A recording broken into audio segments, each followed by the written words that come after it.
आज हम एक क्वेश्चन पर बात करने वाले हैं। खुद को हमेशा मोटिवेटेड कैसे रखें? सबसे ज्यादा लोगों का यही क्वेश्चन होता है कि आखिर हमेशा खुद को मोटिवेटेड कैसे रखें। पर उससे पहले आपका ये जानना बहुत जरूरी है कि आपको मोटिवेटेड रहना क्यों है। जब आपकी लाइफ में कोई परेशानी आती है तो आप उसके बारे में सोचते हो, टेंशन लेने लगते हो, खुद को इतना दुखी कर लेते हो कि आपको लगता है आपका इस दुनिया में कोई भी नहीं है, आपका इस दुनिया में कोई भी अपना है ही नहीं, या कोई ऐसा नहीं है जिससे आप सब कुछ कह सको। आप टेंशन में आ जाते हो, लोगों से बचना शुरू कर देते हो, आप हर एक चीज को लेके निगेटिव सोचते हो। यहाँ आपको इस दुख से बचने के लिए मोटिवेटेड रहना बहुत जरूरी है। अब ये हमेशा मोटिवेटेड कैसे रहें? तो आज आप और मैं मिलकर इस क्वेश्चन को गहराई से समझते हैं। एक बार एक यूनिवर्सिटी में पेंटिंग कंपटीशन था। बहुत सारे बच्चे थे जिनको पेंटिंग बनानी थी। उनमें से कुछ क्लास के टॉपर थे, कुछ बहुत इंटेलिजेंट थे, कुछ बहुत नॉर्मल बच्चे थे। जब कंपटीशन खत्म हुआ तो सब बच्चों को एक ही बात बोली गई कि आपने बहुत अच्छा किया। बस यहाँ पर एक छोटा सा फर्क था। आधे बच्चों को उन्होंने कहा कि आपने इतना एक्स्ट्रा ऑर्डिनरी इसलिए परफॉर्म किया क्योंकि आप बहुत ही ज्यादा इंटेलिजेंट हो, और बाकी बच्चों को कहा गया कि आपने इतना अच्छा परफॉर्म इसलिए किया क्योंकि आपने हार्ड वर्क किया, आपने अपने हार्ड वर्क की वजह से इतना अच्छा परफॉर्म किया। इसके बाद में उन बच्चों को फिर से कुछ पेंटिंग्स दी गई बनाने के लिए, जिसमें से कुछ बहुत ही आसान और कुछ बहुत ही मुश्किल थी। अब यहाँ पर कुछ बहुत इंटरेस्टिंग हुआ जो किसी ने सोचा भी नहीं था।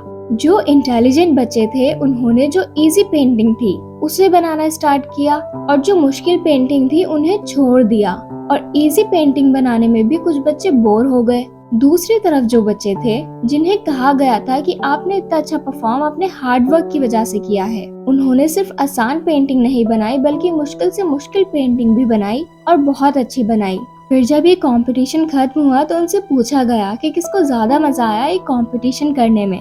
तो वो बच्चे जिनको कहा गया था आप बहुत इंटेलिजेंट हो, उनको मजा नहीं आया, यानी कि वो मोटिवेटेड नहीं थे।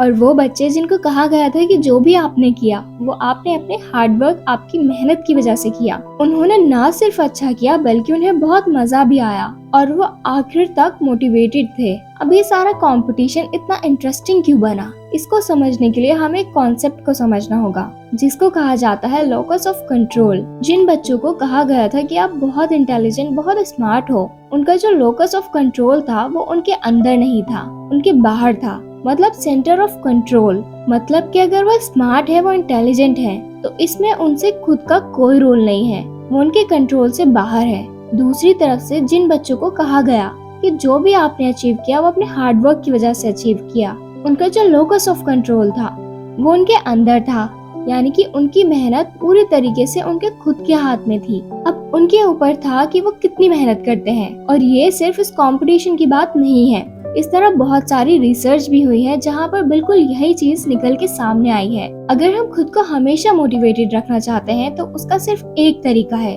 कि जो कंट्रोल है वो पूरी तरह से हमारे अपने हाथ में होना चाहिए। तो अब समझने की कोशिश करते हैं कि ऐसा क्या होता है जो कंट्रोल हमारे हाथ से चला जाता है, और ऐसा क्या होता है कि कंट्रोल हमारे हाथ में आ जाता है।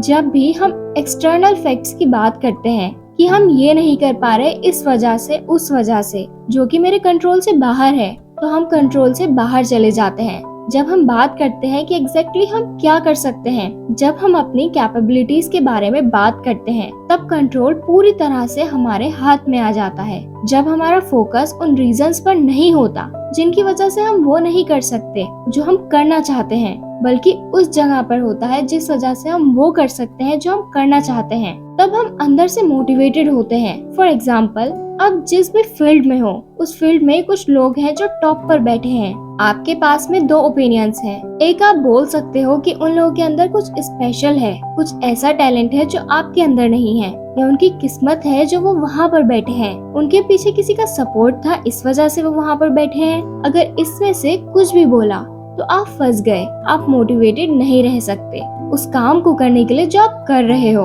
क्योंकि अब कंट्रोल आपके हाथ से बाहर है, क्योंकि आपके पास में तो अब वो है ही नहीं जो उसके पास में है। तो अब आप वो कैसे बन सकते हो जो कि वो बन चुका है। लेकिन अगर आप ये बोलते हो कि जिस फील्ड में आप हो उसमें जो भी टॉप पर बैठे हैं वो वहाँ पर सिर्फ अपने हार्ड वर्क की वजह से हैं, अपने स्मार्ट वर्क की वजह से हैं, जो कुछ भी उन्होंने किया उसकी वजह से हैं। तो अगर वो कर सकते हैं तो आप भी कर सकते हो। उन्होंने भी मेरी तरह एक दिन यहीं कहीं से शुरुआत की होगी, जहाँ से आज मैंने शुरुआत की है। मुझ में और उनमें अगर कोई फर्क है तो वो सिर्फ टाइम का है। आने वाले कुछ सालों बाद मैं भी उनकी जगह पर हो सकता हूँ, अगर मैं भी मेहनत करूँ, या शायद मैं उनसे भी आगे जा सकता हूँ जहाँ पर आज वो हैं। तो अब कंट्रोल पूरी तरह से आपके हाथ में है।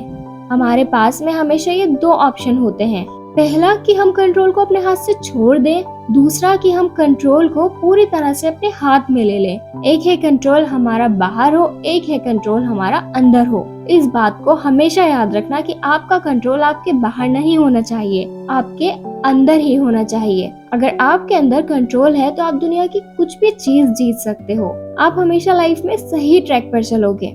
आप जो अचीव करना चाहते हो आप वो इजीली अचीव कर सकोगे। आपको सिर्फ अपना कंट्रोल खुद के अंदर रखने की जरूरत है।